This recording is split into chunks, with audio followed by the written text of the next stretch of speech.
Naku guys, pinasok ko na dito sa bahay yung goat namin. Ilagay ko sa parang kulungan siya ng aso. Kasi sobrang lamig guys, tapos kailangan talaga siyang palidiin every 4 hours. Naku guys, sana mabuhay ko kambing na to. Oh my gosh. Para na talagang baby na inalagaan ko guys. Ito sa lagay. Hi buddy, you feel better? You feel better? Oh, burag na ayaw naman siya, oy. Nakalakaw na. Ang isa na lang, be. Nalakaw na, be. Baktas, be. Ay, good job, ladies. Good job, kids. Hi, bird. Hi. I am glad na nakatayo na kayo. Eh, bike ha. So guys, ito yung dalawa guys na pinasok namin kasi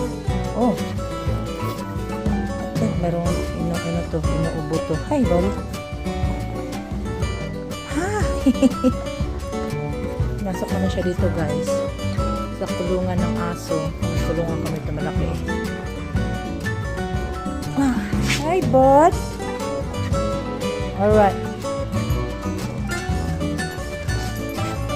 Parang naging aso tuloy. Lagay namin sila dito sa nila. Peach, stop.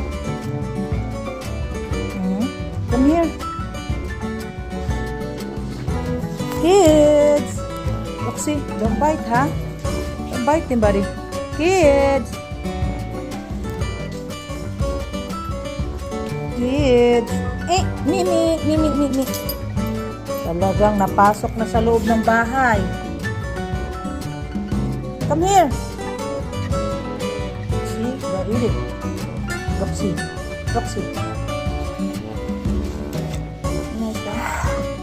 Hi.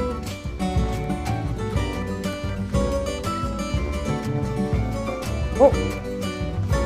I am not your mama.